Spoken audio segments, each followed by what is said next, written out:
लोकसभेच्या निवडणुकीचं मतदान पार पडले, मात्र 4 तारखेला रिझल्ट येणार आहे. तो कशा प्रकारचे असणार आहे हे आतापर्यंत कोणाला माहिती नाही. मात्र एक्झिट पोल जे समोर आले त्याच्यानुसार आकडेनुसार कशा प्रकारचे आकडे आहेत ते देखील आपण सांगू शकतो. मात्र आपल्यासोबत जोडले गेलेले आहेत ज्येष्ठ पत्रकार अनिल थत्ते. सर, तुमचं स्वागत TV9 मध्ये. काय सांगाल एकंदरीत एक्झिट पोलचे जे आकडे आलेले आहेत समोर? बघायला गेलं तर देशामध्ये मोदी लाट पुन्हा दिसते, मात्र महाराष्ट्रात कुठं महाविकास आघाडी ही पुढं दिसते आकडेवारीनुसार. कसं बघताय सर्व गणिताकडे? कसं आहे ना की एकाच वेळेला आनंद आणि दुःख. मी उघडपणे सांगतो की मी मोदी समर्थक आहे आणि त्यामुळे मोदींना 400च्या आसपास जागा मिळत आहेत याचा आनंद होतोय. पण त्याच वेळेला असं आश्चर्य वाटतंय की जर इतकी मोठी लाट जर देशामध्ये आहे तर ती फक्त महाराष्ट्रातच कशी नाही? साधारणतः लाट आली की ती सेतू हिमाचल असते, तर मग आपल्या इकडे का नाही? म्हणजे असं आपल्या इथे काय घडलं किंवा काय बिघडलं की ज्याच्यामुळे महाराष्ट्रातल्या लोकांनी वेगळा निर्णय घेतला? त्यामुळे मला आश्चर्य वाटतंय. तुमचा एक्झिट पोल देशातला मला आवडतोय पण महाराष्ट्रातला आवडत नाही एवढ्या करता. पण तो खरा असू शकतो कारण तुम्ही खूप मेहनतपूर्वक ते सगळं केलेलं आहे. तर मला 1-2-3 कारणं मी सांगू शकतो. मला असं वाटतं की या पार्टी आपसात एकत्र मिळून लढल्या नाहीत. म्हणजे अजितदादा गट वेगळा लढला, शिंदे गट वेगळा लढला, भाजपचा गट वेगळा लढला. त्यांचा आपसामध्ये कोऑर्डिनेशन नव्हतं. एकमेकाला त्यांच्या कार्यकर्त्यांनी मदत केली नाही. दुसरी गोष्ट मला असं वाटतं की महायुतीने अंडर एस्टिमेट केलं. ठाकरे आणि पवारांबद्दलची सहानुभूती आहे ती अंडर एस्टिमेट केली. त्यांच्या लक्षात नाही आलं की त्यांना खरोखरच सहानुभूती एवढी आहे. तिसरी एक गोष्ट मला अशी वाटते की महायुतीने उमेदवारांची निवड पण खूप ठिकाणी चुकीची केली. म्हणजे काय खरोखरच निकष लावले, ज्यांच्यावर तुम्ही भ्रष्टाचाराचे आरोप केले आणि ते इतके गंभीर होते की त्यांनाच तुम्ही तिकीटं दिली, ते पण लोकांना खटकलं. आणखीन एक मला असं वाटतं की जो पण स्वतः थोडासा मिस केलेला फॅक्टर होता तो म्हणजे जरांगे फॅक्टर इतका चालेल असं नव्हतं वाटलं मला. पण असं दिसतंय एकंदर ज्या प्रकारे ज्या प्रदेशामध्ये भागामध्ये आपल्या महाराष्ट्राचे रिझल्ट आलेत तिथे जरांगे फॅक्टर चाललाय मराठा याच्या संदर्भात.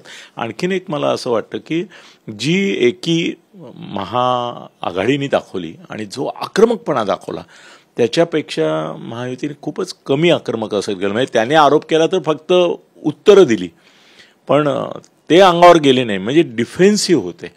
आणि दुसरी गोष्ट अशी की फडणवीस, शिंदे आणि अजितदादांशिवाय दुसरं कोणाचं दिसतच नव्हतं काही. म्हणजे हे तिघच आहेत जसे काही उमेदवार. तिकडे मोदी सगळ्या 400 जागी, तसं इकडे होतं. ते पण बरोबर नाही झालं. आणि दुसरी गोष्ट आणखीन एक मला असं वाटतं की फडणवीसांचं ब्राह्मण्य खूप आड आलं. आत्ता बहुजन समाजाचं वातावरण आहे, ओबीसीचं वातावरण आहे, मराठाचं वातावरण आहे. तुम्ही सगळं लीड फडणवीसांकडे दिलं, तेच सगळं बोलत होते, तेच सगळं करत होते. तर थोडंसं त्याच्यामुळे समाजामध्ये पण थोडी प्रतिकूलता आली असं मला वाटतं. आणि आणखीन एक नॅशनल लेवलवर मला असं वाटतंय की महाराष्ट्रामधला दलित हा डॉक्टर बाबासाहेब आंबेडकरांना फार जवळून मानणार आहे. देशामध्ये डॉक्टर बाबासाहेब आंबेडकरांचा जो प्रभाव आहे त्याच्या तुलनेमध्ये महाराष्ट्रामध्ये फारच आहे. इथे जो सगळा बौद्ध समाज आहे आधीचा पूर्वाश्रमीचा वगैरे, ते सगळे बाबासाहेबांची. त्यामुळे संविधान म्हणजे बाबासाहेब. तर तो मुद्दा महाराष्ट्रामध्ये खूप चालला. माझे बरेचसे दलित मित्रांनी मला सांगितलं की हे 400 वरीकडे गेले ना हे संविधान बदलतील. मी म्हटलं अरे तू सुशिक्षित आहे, 80 वेळा काँग्रेसने बदललं, म्हणजे ते वेगळं. संघ परिवार आणि मोदी हे पूर्ण संविधान नवीन करू शकतात. तो मुद्दा खूप चालला. दुसरी गोष्ट अशी की मला असं वाटतं की राज ठाकरेंना बरोबर घेतलं हे थोडंसं अंगाशी आलं त्यांच्याकडनं. राज ठाकरेंनी आमच्या कळव्यामध्ये जी सभा घेतली त्याच्यामध्ये मुसलमानांवर तुटून पडले ते फॉर नो रिझन. आणि त्यांनी मुसलमानांविरुद्ध बोलले, उत्तर भारतीयांविरुद्ध बोलले. तर त्याचा परिणाम म्हणजे उत्तर भारतीय थोडेसे दुरावले आणि दुखावले असं मला वाटतं. हे सगळे फॅक्टर मिळून आता जे डिझॅस्टर होऊ घातलंय असं वाटतंय आपल्याला. अजूनही मी आशावादी आहे की हा एक्झॅक्ट निघतो का एक्झिट निघतो, पण कठीण आहे, एवढं कबूल करायला पाहिजे. नक्कीच महाराष्ट्रातल्या ज्या 48 जागा आहेत त्यासाठी मोदींचा दौरा असेल, अनेकांच्या सभा झाल्या, उद्धवच्या देखील सभा झाल्या. मात्र यामध्ये बघायला तर मुंबईमध्ये कशा प्रकारचं वातावरण असणार आहे? अरविंद सावंत ठाकरे गटाचे, त्यांच्या विरुद्ध जी लढाई आमिनी जाधवची आहे. दक्षिण मुंबईमध्ये राहुल शेवाळे असतील, त्यांच्याविरुद्ध अनिल देसाई आहे. त्यामुळे शिवसेना वर्सेस शिवसेना अशाच जागा काही ठिकाणी लढवल्या गेल्या त्या निघाल्या. पण त्याचाही देखील कौल कसा असणार? एकंदरीत अमोल कीर्तीकर झाले, रवींद्र वायकर हे देखील आत्ताच एकनाथ शिंदे शिंदे यांच्या गटामध्ये सामील झाले. त्यावर ठाण्याची जागा असेल, त्यासोबत कल्याणची जागा असेल, उत्तर मुंबईची असेल पियुषची, मुंबई उत्तर वर्षा गायकवाडची असेल, अशा ज्या जागा आहेत संजय दिना पाटील ईशान्य मुंबई ती देखील या जागेकडे कसं बघतात मुंबई आणि ठाणे आणि कल्याण? करेक्ट, कारण हा माझा पण क्षेत्रातला एरिया आहे की ज्याच्यावर माझं लक्ष आहे जवळून. असा कसं आहे ना, दक्षिण मुंबईमध्ये यामिनी जाधवची ज्या वेळेला निवड झाली त्यावेळेला मी थोडासा मला धक्का बसला. याचं कारण यशवंत जाधव जे त्यांचे पती आहेत त्यांनी उद्धव ठाकरेंवर आरोप करताना खूप मोठी अमाऊंट सांगितली होती की ही एवढी मी दिली, तुम्ही दिली पण आणली कुठून. दुसरी गोष्ट, त्यांचे 35 फ्लॅट्स जप्त झालेले आहेत. ही बॅकग्राऊंड आहे, आपण विसरू नाही शकत या गोष्टी. आणि दक्षिण मुंबईमधला मतदार जो आहे तो एज्युकेटेड आहे, सुशिक्षित आहे. त्याला या गोष्टींचं वाईट वाटू शकतं की तुम्ही असा कसा उमेदवार दिलात. आम्हाला राहुल नार्वेकर सारखा चॉईस होता, लोढासारखा होता. इव्हन शिवसेनेमध्ये पण मराठी उमेदवार ज्यांना डाग नाही असे घेऊ शकत होते. पण असं दिसतंय की यामिनी जाधव ही निवड चुकली. पण एकच आहे की तिथे गुजराती मतदार फार मोठ्या प्रमाणावर आहे आणि तो भारतीय जनता पक्षाचा लॉयल मतदार आहे. त्यामुळे ते कोण जो असेल तो लायक पंतप्रधान मिळण्यासाठी नालायक उमेदवाराला सुद्धा आम्ही मतं देऊ असं म्हणून तो देऊ शकतो. त्यामुळे यामिनी जाधव येईल असं मला वाटतं. क्वालिटीवर अवघड आहे परंतु ती येईल एवढ्याकरता की गुजराती, मारवाडी आणि इतर जे आहेत ना, आणि मराठी म्हणून भांडण होणार नाही तिथे. त्याचं कारण देसाईची पण जागा असेल, राहुल शेवाळे असेल, अमोल कीर्तीकर यांचं कसं बघतात? नाही, राहुल शेवाळ्याचं कसं आहे ना, राहुल शेवाळे ऑलरेडी तिथे होता आणि राहुल शेवाळे हा ऍक्टिव्ह कार्यकर्ता आहे. राहुल शेवाळे हा ऍक्टिव्ह कार्यकर्ता आहे. अनिल देसाई हा आपण मराठीमध्ये ज्याला हस्तिदंती मनोऱ्यातला नेता म्हणतो ना तसा आहे. He is not a mass leader. Shewale हा मास लीडर आहे. तो लोकांमध्ये जाणारा, कार्यकर्त्यांमध्ये फिरणारा असा माणूस आहे. त्यामुळे he is a popular mass leader. Anil Desai हा इंटेलेक्च्युअल आहे आणि तो मतदारसंघ जो आहे राहुल शेवाळेचा, तिथे कौतुक जे होईल ते याचं होईल, तुमच्या राहुल शेवाळेचं. त्यामुळे अनिल देसाईचा पराभव मला निश्चित वाटतो तिथे. अमोल कीर्तीकरच्या तिथे मला परत यामिनी जाधव बाबत जसं मला मनाला खटकलं तसं ह्याच्याबद्दल रवींद्र वायकर बाबत सुद्धा माझ्या मनामध्ये खूप खटकलं की परवापर्यंत इतके त्याच्यावर आरोप केले गेले की असं वाटत होतं की हा आज जेलमध्ये जाणार. म्हणजे मला संजय राऊत बोलला पण होता, माझा मित्र आहे तो, सगळ्यांना माहिती आहे की हा आज उद्याकडे जेलमध्ये जाईल. आणि त्यांनीही दुर्दैवाने स्टेटमेंट असं दिलं की जे त्यांनी देणं योग्य नव्हतं ऐन निवडणुकीच्या तोंडावर. तो म्हणाला की माझ्यापुढे 2च पर्याय होते, एक तर युतीमध्ये जाणं किंवा जेलमध्ये जाणं. याचा अर्थ तू जेलमध्ये जाण्यास पात्र होतास, तू असे काही अपराध केलेले होते, चुका केलेल्या होत्यास. तर त्या चुकीच्या माणसाला रवींद्र वायकरला तुम्ही तिकडे, आता त्याच्यामध्ये ते काय हे म्हणतात की अमोल कीर्तीकरला खिचडीचा आरोप आहे. पण कसं आहे ना की गांभीर्य आरोपांचं याचं आहे. आणि रवींद्र वायकर हा उद्धव ठाकरेंचा पार्टनर होता. 29 बंगल्याचं प्रकरण जे किरीटने काढलं त्याच्यामध्ये याची बायको पार्टनर होती. म्हणजे त्या कुटुंबाशी पण तू गद्दारी केलीस. त्यांची पार्टनरशिप आयुष्यभर भोगली, पैसे भोगले, सगळं केलं आणि मातोश्रीसारखं 5 स्टार हे बांधून घेतलं त्याच्यातून आणि त्यांना धोका दिला. आणि परत असं की तुझ्यावर जे आरोप आहेत ते फार गंभीर आहेत. त्यामुळे अमोल कीर्तीकर येईल असं मला वाटतं. ईशान्यमध्ये संजय दिना पाटील की भाजपची सीट त्या ठिकाणी मिहीर कोटेचा उभं आहे? कसं आहे ना, मिहीर कोटेचाला त्याच्या कम्युनिटीज ज्या आहेत ना, गुजराती, मारवाडी, तू बघ मुलुंड आणि घाटकोपर आहे त्याच्यामध्ये. आणि मुलुंड आणि घाटकोपर हे 2 मतदारसंघ निर्णायक आहे. मध्ये भांडूप जो आहे, जो सुनील राऊतचा आहे, तो ह्याच्याबरोबर जाईल, संजय बरोबर. कारण खुद्द संजय पण दिनाबाबा पाटील जे होते लीडर ते पण भांडूपचेच होते. त्यामुळे तो मतदारसंघ त्याच्याबरोबर जाणार नाही. पण मुलुंड आणि हे जे आहेत हे जातील. त्यामुळे मला तिथे संजय दिना पाटीलपेक्षा ह्याची शक्यता जास्त वाटते तुझ्या मिहीर कोटेचाची. कारण खूप गुजराती वर्ग आहे आणि तो एकजुटीने उतरला होता. मी त्या दिवशी फिरलो बऱ्याचपैकी. हां, उत्तर मुंबईमध्ये बघायला गेलं तर पियुष गोयल असतील आणि भूषण पाटील अशी लढाई, आणि वर्षा गायकवाड आणि इथं उज्ज्वल निकमची लढाई देखील. त्याच्यामध्ये कसं आहे ना, पियुष गोयल येणार हे नक्की आहे. कारण मोदींचा तो ब्ल्यू ऑईड बॉय म्हणतात तसा आहे. त्यांचा तो अगदी मानसपुत्र असल्यासारखा आहे. त्यामुळे तो येणारच आणि तो सगळा एरिया भाजप डॉमिनेटेड आहे. त्यामुळे त्याचं येणं. आणि भूषण पाटील हा ऐनवेळेला पकडून उभा केलेला माणूस आहे. हो, भूषण पाटीलला बॅकग्राऊंड नाही ना काही. कोण भूषण पाटील? माझ्यासारखा 55 वर्ष पत्रकार असलेला माणूस भूषण पाटील नाव आलं, कोण रे भूषण पाटील? अरे तो उपाध्यक्ष होता. म्हणजे त्याची काही ओळख नाही, त्याचं काही काम नाही, त्याला बॅकग्राऊंड नाही. त्यामुळे पियुष गोयलला मला वाटतं ॲक्च्युली असं बोलणं बरोबर आहे की नाही माहिती नाही, पण काही बाबतीत महायुती आणि महाआघाडीने एकमेकाला केकवॉक दिलेत जाणीवपूर्वक. जसं मी असं म्हणतो की कल्याणमध्ये वैशाली दरेकरला देणं म्हणजे केकवॉक आहे, म्हणजे ॲडजस्टमेंट आहे ती. ह्याचं कारण असं की वैशाली दरेकर मुळात मनसेची, मनसे तिला गद्दार समजतो, म्हणजे मनसेची मतं गेली. शिवसैनिक जे स्थानिक आहेत ते मनाशी असं म्हणणार की आमच्यामध्ये एवढी मुलं आहेत, आमची तरुण आहेत एवढे आमच्याकडे, आमच्या शिवसेनेचा नाही दिला आणि ही काल तिथून इथे आली आणि तिला तिकीट. काय क्वालिफिकेशन आहे तिचं? वैशाली दरेकरचं विरोधी पक्षनेता होती ती महापालिकेमध्ये, पण शिवसेनेशी असं आत्मिक नातं नाही ना. बाळासाहेबांचा शिवसैनिक या व्याख्येत ती बसत नाही आणि यांची दुश्मन आहे. त्यामुळे मला असं वाटतं की थोडंसं काही ठिकाणं, आणखीन बाकीचं मी बोलत नाही, पण काही ठिकाणी असं दिसतंय की ठीक आहे वीक कॅन्डिडेट देऊया आणि एक प्रकारचं तुम्ही आम्हाला मदत करा. आणि हे ठाण्याची परंपरा आहे आमच्या. मी आनंदीघे काळापासून त्यांच्याबरोबर होतो. मी बघितलंय की आनंदीघे होते तोपर्यंत ठाणे महापालिकेत कधीही मेजॉरिटी आली नाही. आठवतंय तुम्हाला? कधी नाही आली.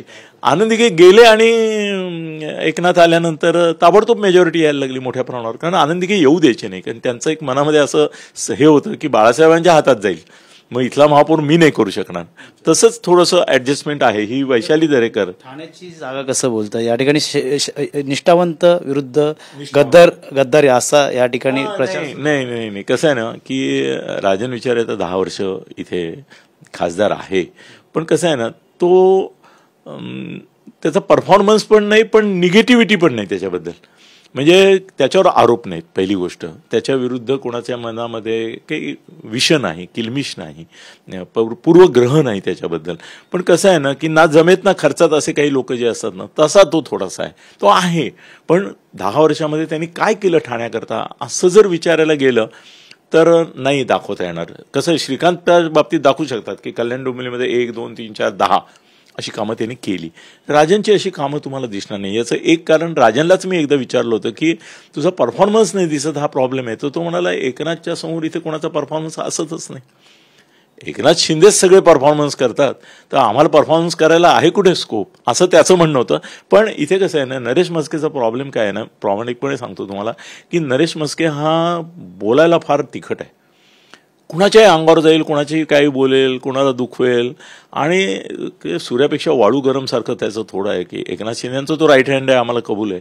पण एकनाथ शिंदे सगळ्यांशी सौजन्याने वागतात, प्रेमाने वागतात, आपुलकीने वागतात, सामान्यालाही ते सामान्य म्हणून वागतात. पण हा आपण प्रति एकनाथ शिंदे आहोत या स्टाईलने वागायचा. आणि महापालिका त्याच्याकडे होते, सगळे आर्थिक हितसंबंध सगळे हे ते महापालिका, त्यामुळे लोकांना दुखवण्याची संधी आणि आपत्ती दोन्ही त्याच्यावर खूप होती. त्यामुळे नक्की कोण आहे ना ठाण्यामध्ये तो अप्रिय होता. खरं म्हणजे त्याला तिकीट दिलं तेव्हा आम्ही मनाशी म्हटलं की अरे हा कॉन्ट्रोवर्शियल माणूस आहे, याला लोक विरोध करतात. पण कसं आहे ना की एकनाथ शिंदे आपली राजधानी कधी सोडणार नाहीत. ठाणे महापालिका जशी त्यांनी प्रचंड बहुमताने आणली, तसं नरेश म्हस्के स्वतःच्या कमाईवर येणार नाही, पण एकनाथ शिंदेच्या पुण्याईवर येईल असं मला वाटतं. शेवटी एकनाथ शिंदेच्या गावात जर हरले तर काय राहिलं? एकनाथ शिंदे महाराष्ट्र जिंकायला निघालेत, 15 जागा जिंकतो म्हणतायत आणि तुमचंच गाव हरलात, ते होऊ देणार नाहीत एकनाथ शिंदे. एकनाथ शिंदे बाजी लावतात आणि लावली त्यांनी इथे, अशी माझी माहिती आहे. त्यामुळे येणार. नक्कीच नाशिकची जागा असेल, या पुढचे बघायला गेलं तर औरंगाबाद असेल, चंद्रकांत खेर त्यांच्या विरुद्ध संदीप भुमरे आहे. नाशिकमध्ये राजाभाऊ वाजे विरुद्ध हेमंत गोडसेंनी देखील अनेक वेळा मुख्यमंत्र्यांच्या वर्षा असेल निवासस्थानी, ठाण्याच्या निवासस्थानी अनेक वेळा फेऱ्या मारल्या तिकिटासाठी. काय आहे माहिती की मला स्वतःला हे नेते मंडळी जे ताटकळत ठेवतात ना आणि त्या माणसाचा अपमान करतात ते आवडत नाही. लोकांमध्ये रॉंग मेसेज जातो की हेमंत गोडसे 2दा होता ना खासदार तुमचा, तो काय तुम्हाला माहिती आहे ना, मग त्यांनी तुमच्या पायाशी येऊन दरवेळेला का मागायला पाहिजे? तुम्हाला द्यायचं नसेल तर सांगा ना. तुम्ही पण तिथल्या एका दुसऱ्या नेत्याला बोलवता, त्याच्याशी चर्चा करता, यालाही ताटकळत ठेवता आणि अखेरच्या क्षणापर्यंत करत नाही. बरं वाद नव्हता, बरं वाद होता तो कसा होता की अमित शहांनी भुजबळांना असं सांगितलं की तुम्हाला तिकीट देतो. आता कसं आहे ना की ज्यावेळेला शिंदे हट्ट धरून गोडसेला तिकीट देतात त्यावेळेला ते अमित शहा विरुद्ध बंड करतात की नाही? सांगा ना मला तुम्ही. त्यांचा शब्द डावलला ना त्यांनी.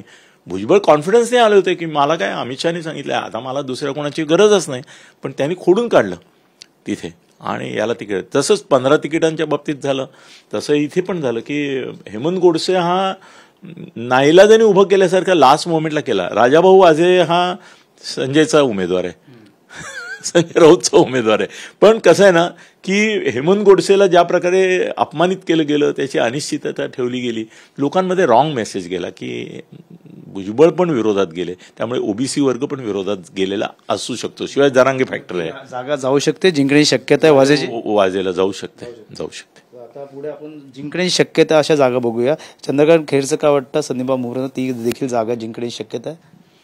चंद्रकांत खैरेंचं कसं आहे माहिती आहे की एक एज ओल्ड असा ट्रॅडिशनल आयकॉनिक पर्सनॅलिटी असेल, लिजंडरी, तसं चंद्रकांत खैरे आणि शिवसेना हे समीकरण मी जेव्हापासून शिवसेनेचं बघतोय वातावरण, मी गेली 30-35 वर्ष त्या माणसाला मी शिवसेनेसाठी काम करताना बघतोय. मराठवाड्यामध्ये जी शिवसेना पसरली ती चंद्रकांत खैरेंमुळे पसरली. आणि दिवाकर रावते, बरं का, त्यांचं नाव याच्यात नाही येत कुठे कारण ते उभे नाही येत, पण दिवाकर रावते आणि चंद्रकांत खैरेंनी सगळी पसरली. गेल्या वेळेला इम्तियाज जलील का आला माहिती आहे की यांचा दानव्यांचा जावई उभा होता, आठवतंय तुम्हाला, त्याच्यामुळे ते पडलाय. हां, यावेळेला या जमीलचं फारसं चालणार नाही तिथे, म्हणजे त्याला फक्त मुसलमानांची मतं पडतील कदाचित, पण मला स्वतःला असं वाटतं की चंद्रकांत खैरे ही डिझर्व्स ऑल्सो, त्यामुळे ते येतील. हिंगोलीची जागा काय सांगा? नागेश पाटील विरुद्ध, मला हिंगोलीची माहिती ठीक आहे, यवतमाळचं सांगा, हातकंगणे सांगणं, त्या संदर्भात काय? मावळची आहे, श्रीरंग बारणे आहे, त्याच्यानंतर शिर्डीची जागा, तुम्हाला विचारलं, बारामती सुप्रिया सुळे विरुद्ध सुनेत्रा पवार, अशी अतिटटीचा घरातच लढाई आहे. मी कसं आहे ना, मी सुनेत्रा पवार या हरतील अशा तऱ्हेचा एक व्हिडिओ माझ्याकडे केला होता. तर अजितदादांचा मला निरोप आला की 1% जरी शक्यता असती सुनेत्रा पराभूत होण्याची तरी मी तिला उभी केली असती का? माझी बायको मी पणाला लावली एक प्रकारे, या सगळ्या जुगार आहे तुमच्या भाषेमध्ये म्हणाले, तर मी केलंच ना, मग पार्थाला उभं केलं असतं मी. तर एवढा कॉन्फिडन्स त्यांच्यामध्ये आहे, तो कसा आला, कुठून आला? काहीतरी तर असेल. आणि सुप्रिया कसं आहे माहिती आहे, सुप्रियाचा प्रॉब्लेम असा आहे की ती जिभेने भयंकर तिखट आहे. आता काल ती निहान का कोण आली ना, तिने पण दखा आरोप केला की मी जेव्हा त्यांच्याशी बोलले तेव्हा विषयच संपला. याचं कारण ती खूप तिखट बोलते, म्हणजे तिचं संसदेतलं रूप वेगळं आहे, वैयक्तिक रूप वेगळं आहे, कार्यकर्त्यांशी वेगळं आहे, आणि तिच्या तिखटपणाचे फटके बसलेले बारामती परिसरात खूप लोक आहेत. आणि दुसरी गोष्ट अशी आहे की लोकांना हे मान्य नाही, जसं पवारसाहेबांनी सुप्रिया करता अख्खा पक्ष फुटू दिला, म्हणजे पवारांची पुणे बाकी ठिकाणी चालते पण इथे चालतीये का नाही सुप्रियाच्या, आणि सुप्रिया माणसं जोडली नाहीत, तोडलीत. काय कोण आहे ना नक्की त्या ठिकाणी? सुनेत्रा येईल असं वाटतं मला. सुनेत्रा पवार बरोबर. अमोल कोल्हेची देखील जागा आहे. अमोल कोल्हे कसा आहे तो हिरो आहे.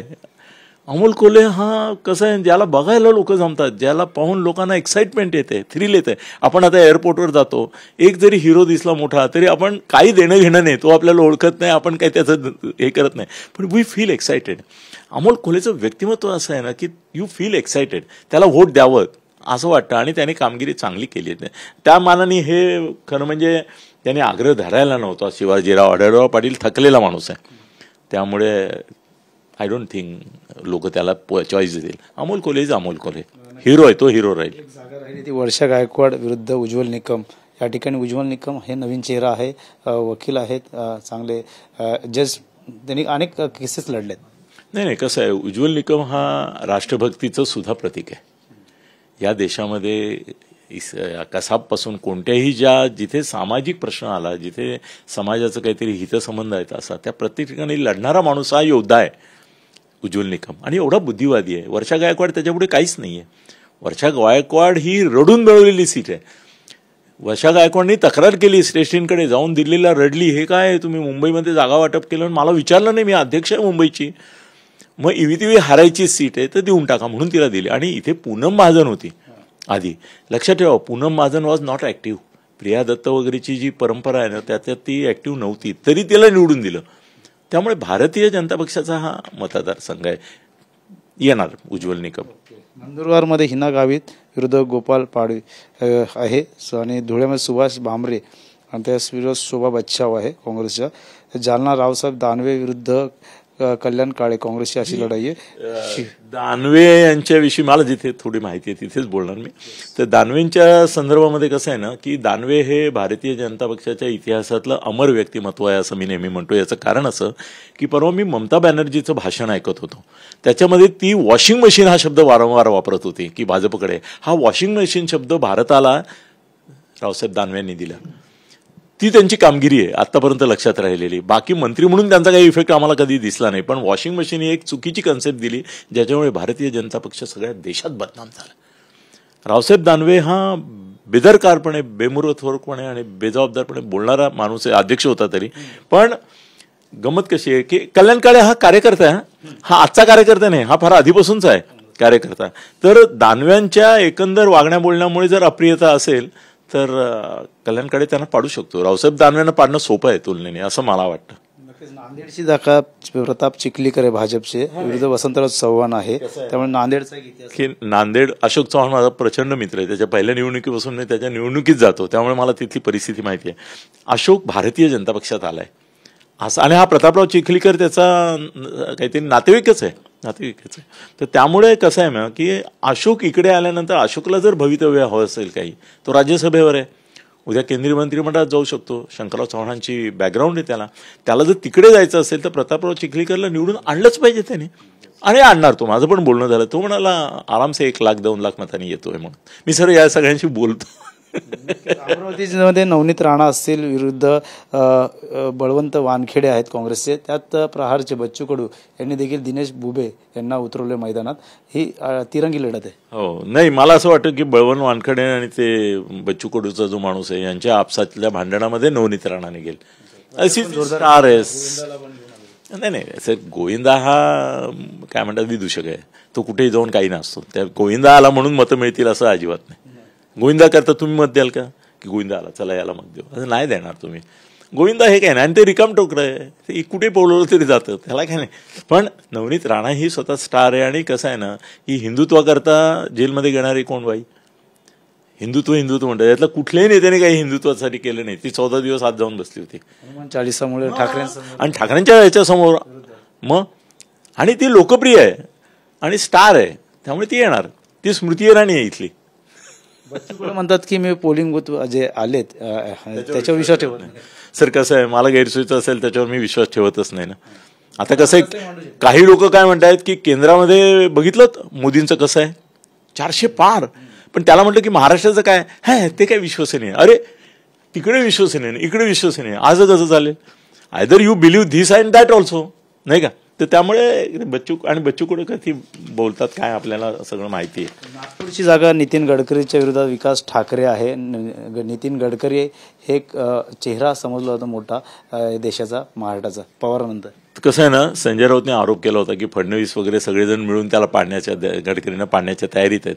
पण एक गोष्ट लक्षात घ्या की विकास ठाकरेचं नाव तुम्ही जर त्यावेळेच्या बातम्या पाहिल्यात ना, तर कोणीच तयार नव्हतं नितीन गडकरींविरुद्ध, आणि विकास ठाकरेंना सक्ती केली की कोणीच नाही आणि बिनविरोध निवडून दिला असं नाही चालणार, तू उभा राहा.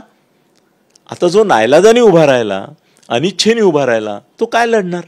आणि नितीन गडकरी हे एक आयडॉल आहे आज देशामध्ये, रस्ते हे ते या सगळ्या संदर्भात विकासाचं प्रतीक आहे तो. त्यामुळे मोदींशी त्याचे मतभेद हे आम्हालाही माहिती आहे, ते एकमेकाकडे बघत नाहीत, असं करतात, ते सगळे किस्से आम्हाला माहिती आहेत. आणि सुब्रमण्यम स्वामी नंतर मोदींविरुद्ध फुतकार सोडणारे हेच आहेत, हेही खरं आहे. पण तरी देखील गडकरी पडणार नाहीत. हां, गडकरींना मंत्रिमंडळात घेतील का नाही याबाबत मी शंका व्यक्त करू शकतो. याचं कारण त्यांनी अदानीच्या पोर्ट विरुद्ध भूमिका घेतली म्हणून त्यांचं बंदर खातं काढून घेतलं होतं पूर्वीच्या इतिहासात. पण गडकरी 100% येणार. त्याच पुढे जागा बघा, भंडारा, गोंदिया, गडचिरोली, चंद्रपूर या ठिकाणी देखील मुख्यमंत्र्यांनी प्रचार चांगला केला होता. या ठिकाणी देखील अटीतटीची लढत जी आहे या ठिकाणी बोलणार, जिथलं मला माहिती नाही तिथलं, पण मी चंद्रपूर बद्दल बोलतो आणि पुण्याबद्दल बोलतो. पुण्याला ही प्रतिभा धानोरकर आहे ना, तिच्या नवऱ्याची खूप पुण्याई आहे, ती गेली आता. हां, ते माहिती, मिस्टर गेलेत तिचे. पण धानोरकर अरे भारतामध्ये, महाराष्ट्रामध्ये काँग्रेसचा एकच उमेदवार निवडून आला, धानोरकर नाही का. गेल्या वेळी कोण आलं होतं, तोच आला होता. एवढी पुण्य आहे एखाद्या माणसाची, ती त्याच्या बायकोला उपयोग पडेल. आणि दुसरं असं आहे की सुधीर मुनगंटीवार मंत्री आहे. मला तर असं वाटतं त्याला मंत्री महाराष्ट्रात राहणं इंटरेस्ट जास्त असेल, त्यांनी फार जीवापाड केलं नसेल मेहनत. तो पडला तर महाराष्ट्राच्या राजकारणात राहील, मंत्री राहील, वरती जाऊन त्याला कोण विचारणार आहे. त्यामुळे मला इथे प्रतिभा धानोरकर तिच्या नवऱ्याच्या पुण्याईवर येईल असं वाटतं. मोहोळ पुण्यामध्ये. हां, कसं आहे ना, रवींद्र धंगेकर आहे ना, त्याला लेट पब्लिसिटी मिळाली.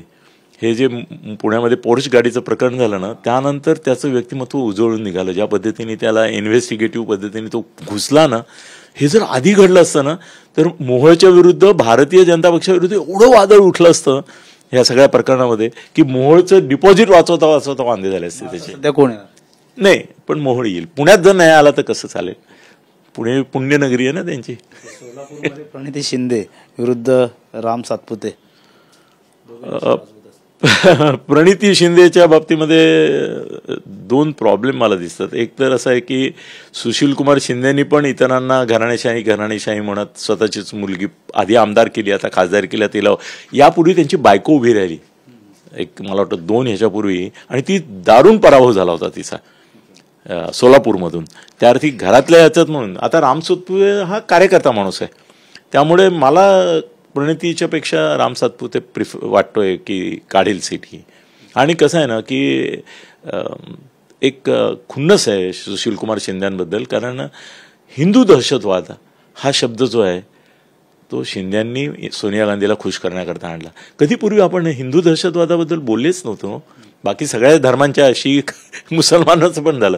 त्यांनी हिंदू आणि कर्नल पुरोहित, प्रज्ञा सिंग यांना सगळ्यांना अटक करण्यामागे सुशील कुमार होते. त्यामुळे असं हिंदू स्पिरिट पण थोडं आहे आणि मला वाटतं की राम सातपुते काढील. आपली भिवंडीची एक जागा राहिलेली आहे, कपिल पटेल म्हात्रे आणि एक हे वंचित मधनं निलेश सांबरे. हा, निलेश सांबरे हा भयंकर ऍक्टिव्ह आहे आणि आश्चर्यकारकरित्या कुठलंही पाठबळ नसताना तो खूप हे करतो. तो या सुरेश म्हात्रेची मतं खाईल. हां, याचं कारण काय, कपिल पाटील मंत्री आहे आणि कपिल पाटील माहिती आहे किती धनाढ्य आहे ते. तर त्यामुळे अरे गॅरेजेस तिकडे ते गोडाऊन्स आहेत त्यातली निम्मी त्याची आहेत. त्यामुळे पैशात कुठे कमी पडणार नाही तो, आणि पडलेला नाही अशीच माझी माहिती आहे. आणि सुरेश म्हात्रेचं काही अशी फार लौकिक असा काही असा नाही आहे की बा फार आदरणीय वगैरे वगैरे असावा. त्यामुळे ठीक आहे, निलेश सांबरे खाईल याची मतं. त्यामुळे येईल, कपिल पाटील येईल. बीडची एक जागा आहे पंकजा मुंडे विरुद्ध बजरंग सोनवणे. पंकजा मुंडेच्या बाबतीत कसं आहे माहिती आहे की यावेळेला तिला निवडून आणणं ही फडणवीसांची गरज आहे. याचं कारण गेल्या वेळेला धनंजय मुंडेला निवडून आणण्यामध्ये फडणवीसांचा मोठा वाटा होता. पंकजा मुंडे पडली कशी?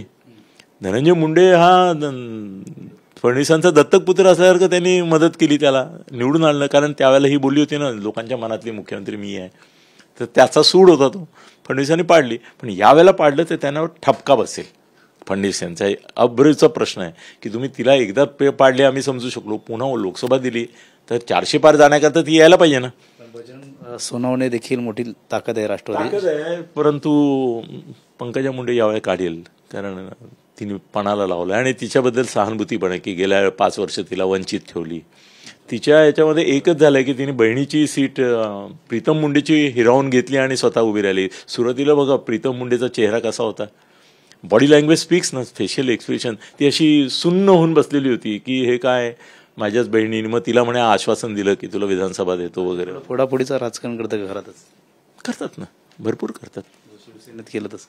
हां, घरामध्ये त्यांचेही आवडते नावडते असतात. विनोद तावडे का बिचारा तडीपार झाला, त्याच्यामुळेच एकनाथ खडसे का तडीपार झाले, त्याच्यामुळेच झाले.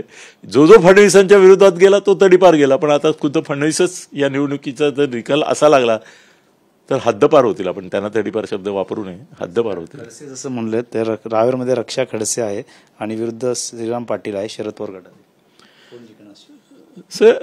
रक्षा खडसेच्या आणि याच्या बाबत मला असं वाटतं की खडसेंनी कितपत जोर लावलाय, कारण काय त्यांची मुलगी जी आहे ती राष्ट्रवादीचे अध्यक्ष आहे, महिला, आणि म्हणजे एकाच घरामध्ये 2 पक्ष आणि एक हा अपक्ष परत खडसे. पण यायला हरकत नाही रक्षा खडसे असं मला वाटतं.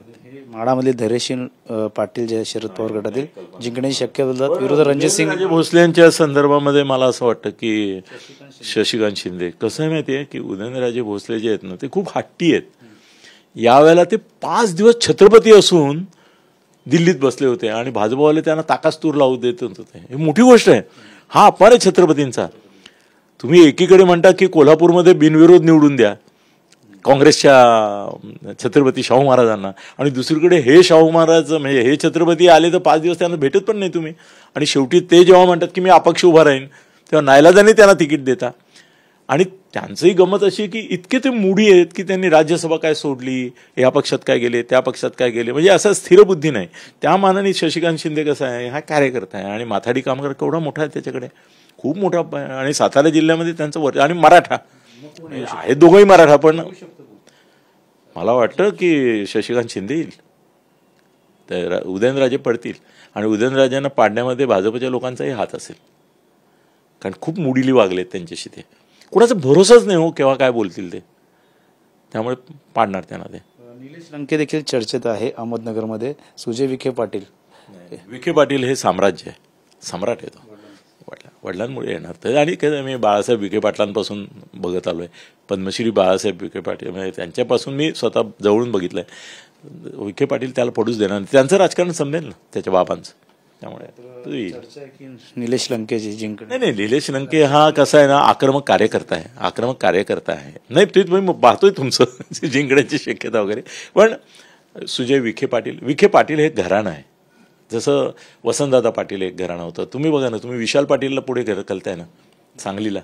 विशाल पाटीलचं क्वालिफिकेशन सर्वात मोठं हेच आहे की तो वसंतदादांचा पणतू आहे, मला वाटतं, हो ना.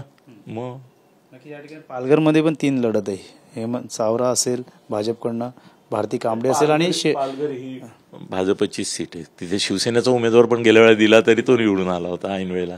ती येईल त्यांच्याकडे, मला वाटत नाही. नारायण राणे जळगाव ह्या सीट आहेत. कसं आहे ना, नारायण राणेंच्या संदर्भात मी एक वाक्य दिलं, ते खूप गाजत आहे सध्या, त्याच्याबद्दल मला फोन पण आला होता एका मित्राचा. मी असं म्हटलं होतं की नारायण राणे जर पडले तर ते स्वतःमुळे पडणार नाही, त्यांच्या 2 मुलांमुळे पडतील. निलेश आणि नितेश राणे ज्या पद्धतीने लोकांशी वागतात, एकंदर समाजामध्ये त्यांची जी प्रतिमा आहे, कसं आहे ना की संजय एक वेगळ्या पातळीवर नेऊन महाराष्ट्राचं राजकारण त्यांनी उकिरडा करून टाकलं. गलिच्छ शब्द, अश्लील शब्द, अभद्र शब्द, हे सगळ्याचं.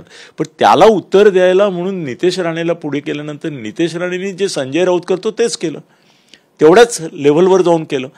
लोकांमध्ये त्याची प्रतिमा अशी नव्हती. त्याची प्रतिमा आधी त्याने एक पिस्तूल मारलं तेवढ्यापुरतीच होती, पण आता या बोलण्यामुळे तो अभद्र बोलतो, अश्लील बोलतो. आणि संजय राऊत हा एवढा महत्त्वाचा माणूस आहे का? हे ॲक्च्युली फडणवीसांना एकदा विचारलं, मी म्हटलं ही काय निवड आहे? ते म्हणे नाही, आक्रमक नेता आहे. संघाने सांगितलं की ते हिंदूंचे काय जिहाद मोर्चे, लव जिहाद मोर्चे निघतात, त्याचंही नेतृत्व त्याला द्यायचं आहे, त्याला पुढे करा म्हणून आम्ही केलं आहे. आणि त्याच्या लायकीचा तोच माणूस आमच्या पक्षामध्ये. पण तिथेही लोकल लेवलवर आढ्यता, अहंकार हा आड येणार. नारायण राणे आता हल्ली सौम्य झालेले आहेत गेल्या 5 वर्षामध्ये. पण नारायण राणे पडले तर त्याचं अपश्रेय जे आहे ते त्यांच्या 2 मुलांना, दोघंही काहीही बोलतात, त्यामुळे अंगावर ओढून घेऊ शकत. म्हणजे नारायण राणे पडले तर ते बिचारे त्यांच्या चुकीमुळे नाही पडणार, ते मुलांच्या वागण्यामुळे पडणार. तशीच रायगडची एक जागा आनंद गीते आहेत, ते कट्टर ठाकरे शिवसैनिक आहेत, आणि राष्ट्रवादीचे सुनील तटकरे हे देखील नशीब आजमावणार आहे. ते सुनील तटकरे पडला ना तर तुमचं अजितदादा खतमच झाले मग राजकारणातून. त्यांचा अध्यक्षच आहे तो. आणि सुनील तटकरे असं, आता त्याची मुलगी पण आदिती आली आहे ना तिथून निवडून, आमदार म्हणून आहे. आणि सुनील तटकरेचं काम आहे तसं तिथे.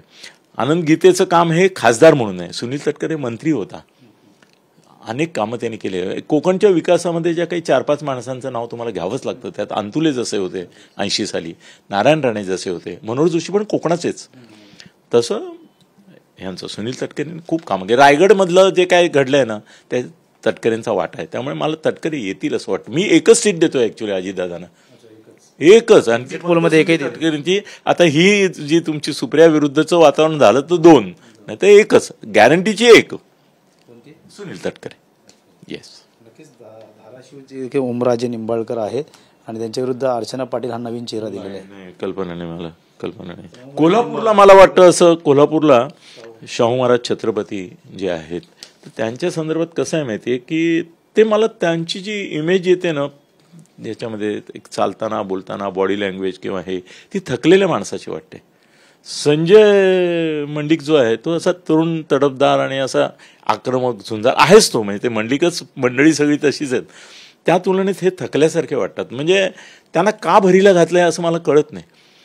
खरं म्हणजे असं आहे की संभाजीराजे एक भयंकर धक्कादायक गोष्ट आहे. हे आता छत्रपती म्हणून नाचतायत ना की काँग्रेस आणि संजय राऊत वगैरे वगैरे, मी तुम्हाला एक आतली गोष्ट सांगतो की संभाजी महाराज ज्या वेळेला उद्धव ठाकरेंकडे गेले आणि म्हणाले की राज्यसभा मला द्या, तर आठवत असेल तुला, तर त्यावेळेला उद्धव सरळपणे म्हणाले हा ठीक आहे देतो तुम्हाला. तर संजय तिथे बसलेला होता, तर त्यांनी सांगितलं की उद्धव मला तुझ्याशी बोलायचं आहे, आणि उद्धवला आत घेऊन गेला. तर म्हणाले यांना कशाला तिकीट देतोस, त्यांना म्हणून शिवबंधन बांधा, शिवसेनेत या आणि शिवसेनेचे म्हणून खासदार व्हा, नाही तर देत नाही. संजय एवढा नडला. उद्धव म्हणाला अरे पण ते छत्रपती येतो ना, ते काय नाही शिवसेनेत येऊ दे, ते अहंकारी आहेत भयंकर, ते पुढे आपल्याला विचारणार नाही आहेत अजिबात. आणि खरोखरच त्या मुद्द्यावर दिलं नाही, तिकीट नाही दिलं त्यांना शिवसेनेचं हे बांधलं नाही म्हणून. हे तर बिहाइंड द कर्टन गोष्टी असतात या. त्यामुळे या छत्रपतींचा तुम्हाला एकदम पुळका आला आणि मग या छत्रपतींना पाडताय आणि त्या छत्रपतींना आणताय, हा पण विरोधाभास. संजय मंडलिकने देखील सांगितलं होतं की मत मोदीला मान गादीला. हा बरोबर. पण संजय मंडलिक कसं नाही, तुम्हाला हे छत्रपती आहेत ना, हे परत सिंहासनावर येऊन बसतील 5 वर्ष, हा तिथे भांडेल. संजय मंडलिक तिथे भांडेल, लोकांसाठी जाईल. तुम्ही लक्षात ठेवा, खासदाराच्या घरी रात्री 12 वाजता कडी वाजवली तर तो दार उघडतो कोणी याच्यावर त्याला मतं मिळतात. आमदार, नगरसेवक, खासदार लोकांना कळत नाही त्यांच्यातला फरक, ते नगरसेवकच समजतात खासदाराला. पण असं अवेलेबल ऑल द टाइम 24/7 असे नसतात. हे मोठी माणसं आहेत ना, फार मोठ्या माणसांना करण्यात काय अर्थ नसतो. आता बाळासाहेब ठाकरेंनी जेवढे खासदार केले राज्यसभेवर, त्यातला कोण लोकांमध्ये मिसळला का कधी शिवसेनेमध्ये? नाही ना. उलट असं आहे की त्यांचे जे उद्योगपती होते त्यांनी तर असं तिथे लिहून दिलं की आम्ही शिवसेनेचे खासदार नाही, आम्ही अपक्ष आहोत. ही पण हकीकत आहे ना. सांगलीची जागा हे तिरंगी लढत आहे. संजय काका पाटील त्याचबरोबर ठाकरे गटातील, त्याचबरोबर विशाल पाटील देखील आहे, चंद्रहार पाटील देखील ठाकरे गटात आहेत. ही तिरंगी लढत आहे. कसं बघतात, कोण या ठिकाणी येऊ शकतो? नाही, कसं झालंय, चंद्रहार पाटील हा संजयनी वैयक्तिक प्रेमापोटी लादलेला माणूस आहे. चंद्रहार पाटील हा चॉईसच नव्हता त्यांचा. याचं कसं आहे ना की संजयचा प्रभाव आहे उद्धववर, आणि संजय हट्टी आहे. त्याने एखाद्या माणसाला सांगितलं की मी तुला करतो म्हणजे करतो. चंद्रहार पाटील हा लादलेला माणूस आहे. संजय काकडे पाटील हा झिजलेला माणूस आहे. झालंय ना त्या राजकारणात, तिथल्या सांगलीचे सगळे त्यांना ओळखून आहेत, पुरे पोरतले. हा विशाल पाटील जो आहे ना, तो एक तर वसंतदादांचा पंटू का नातू आहे काहीतरी, आणि दुसरी गोष्ट तो ऍक्टिव्ह आहे, आणि काँग्रेस पक्षाने त्याला मतं दिली आहेत. काँग्रेस त्याच्या मागे उभे राहिले. ते काय यांच्या मागे युतीच्या म्हणजे महाआघाडीच्या मागे नव्हते ते. तर विशाल पाटीलचं तुमचं प्रेडिक्शन मला फारच चांगलं वाटतं. म्हणजे बरोबर, विशाल पाटील येईल, विशाल पाटील, आणि यावं त्याने. अपक्ष म्हणून त्यांना दिलं, तिकीट नाही दिलं. मग अपक्षपैकी एकच एक्झिट पोलमध्ये एकच दाखवतो. महाराष्ट्रात एकच अपक्ष आहे की तो आहे, आणि येईल तो, नक्की येईल. नक्कीच. अजून काही जागा आहेत का त्या तुमच्या नजरेत किंवा त्या ठिकाणी म्हणजे ज्याच्यावर मी मत व्यक्त करू शकतो अशा तर जागा संपलेल्या दिसत आहेत मला? जळगावची स्मिता वाघ, तिचं नाव पण नाही ऐकलेलं कधी. सांगली झाली, रायगड झाली, धाराशिव, रामटेक, राजू पारवे शिवसेना विरुद्ध बर्वे. राजू पारवे या प्रकरणामध्ये एकच वाटतं की हा श्यामकुमार बर्वे जो आहे ना, हा मुळामध्ये उमेदवारच नव्हता. त्याच्या बायकोला तिकीट दिलं होतं आणि ती डिस्क्वालिफाय झाली, आणि हा डमी होता. तर डमीला जेव्हा तुम्ही उमेदवार करता तेव्हा नॅचरली 50% तर त्यातली हवा गेलेलीच असते ना. आणि हा काही मुळामध्ये कार्यकर्ता नाही, त्याची बायको कार्यकर्ता आहे. त्यामुळे मला असं वाटतं की राजू पारवे निघून जाईल मग त्या ह्याच्यामध्ये. परभणीचे संजय जाधव ठाकरे गट, त्यासमोर महादेव जानकर, खास करून महादेव जानकर मोदींचे खास. महादेव जानकरनी चूक काय केली माहिती आहे, त्यांनी खरं म्हणजे कमळ घ्यायला पाहिजे होतं. तोही अहंकारी आहे, त्या बच्चू कडू आणि ते जे आहेत ना त्यातला त्या कॅटेगरीतला आहे तो. त्यांनी शिट्टी घेतली, आता बस वाजवत शिट्टी. काय कमळ घेतलं असतं तर कमळाची पुण्याही तुला उपयोगी पडली असते ना बाबा. पण त्यामुळे जानकर हरणार, संजय जाधव येणार. त्यामुळे ठाकरे गटाला तू दिलीच जागा, असं झालं. झाल्या मला वाटतं सगळ्या झाल्या. एवढ्या वेळ तुम्ही दाखवणार आहात की नाही? एक लातूरची जागा आहे, शिवाजी काळे काँग्रेस विरुद्ध सुधाकर शृंगारे. का वाटतं लातूरमध्ये कसा पटेल? लातूरला कसं माहितीये की अमित देशमुखची प्रतिष्ठा आहे. आज अमित आमदार आहे तिथला, आणि विलासराव देशमुखांचं गाव आहे. अर्थात एक गोष्ट लक्षात ठेवायला पाहिजे, आपण विलासराव लातूरमध्येच हारले होते. तुम्हाला आठवत असेल, ते जनता दलाच्या माणसाने त्यांना हरवलं होतं, पण जिंकून आलेला. अमित देशमुखचा प्रश्न आहे, कारण अमितचे 2 भाऊ जे आहेत तेही रॅलीमध्ये, म्हणजे रितेश नाही आहे पण दुसरा एक जो त्याचा भाऊ आहे त्यालाही तो आता जिल्हा परिषदेमध्ये वगैरे कुठेतरी आहे, त्यालाही पुढे आहेच स्कोप म्हणजे राजकारणात. ते आणतील निवडून त्यांना. जी झाले सगळे. फक्त आपण एकच म्हणूया की दिल्लीचा निकाल मानायचा असेल तर महाराष्ट्राचा मानावा लागतो, ही भयंकर ऑकवर्ड पोझिशन आहे. आणि महाराष्ट्राचा मानला नाही तर मग दिल्लीचा कसा मानणार, मग तोही अधांतरी जातो. पण माझा अंदाज सांगतो फायनली की 350-350 दरम्यान अखिल भारतीय पातळीवर NDA जाईल. 350च्या पुढे गेली तर आश्चर्य नाही, पण 350-350 नक्की. आणि महाराष्ट्रामध्ये अजूनही मला असं वाटतं की 35 ते 40 दरम्यानच महायुती राहील. आणि मी ज्या मोठ्या नेत्यांशी बोललो त्यांचंही म्हणणं असं आहे, आय शुड नॉट कोट, कारण ते बोलतात तर तुमच्याशी मी कशाला त्यांच्या वतीने बोलू, पण त्यांचंही म्हणणं आहे 35-40 येतील अनिल नक्की आमच्या. तुम्हाला प्रश्न विचारताना तुमच्या कपाळावर देखील प्रश्नचिन्ह आहे. नक्कीच सर्वांना प्रश्न पडलाय की नक्की महाराष्ट्राच्या मनामध्ये ते प्रश्नचिन्ह आहे, माझ्याही मनामध्ये प्रश्नचिन्ह आहे आणि तुमच्याही मनामध्ये, आणि त्या प्रश्नचिन्हाचीच उत्तरं देत होतो आपण इतक्या वेळ. त्यामुळे मी माझा देशी आणि त्या दिवशीच्या माझ्या परफॉर्मन्सशी निगडीत असंच कपाळावर टॅटू काढतो रोज, त्यामुळे ते माझं वैशिष्ट्य आहे. TV9ला हे होते ज्येष्ठ पत्रकार अनिल थत्ते. त्यांनी 48च्या जागेवरती महाराष्ट्रातील जे निकाल आहे कशा प्रकारचा निकाल असेल एक्झिट पोल संदर्भातली माहिती सांगितली आहे. आणि नक्कीच या ठिकाणी प्रश्नचिन्ह निर्माण झालं आहे कोण निवडून, मात्र त्यांच्या पद्धतीने त्यांनी सांगितल्या पद्धतीने जागा त्यांनी समोर आणलेल्या आहे. त्यामुळे नक्कीच कशा प्रकारचा 4 तारखेचा कौल असणार हे देखील आपण पाहणं गरजेचं आहे. 4 तारखेला माझा उल्लेख करा. नक्कीच या ठिकाणी आपण त्यांचा उल्लेख केला जाईल. नक्कीच हे होते अनिल थत्ते. कॅमेरा रोशन गणेश थोरा, TV9 मराठी, ठाणे.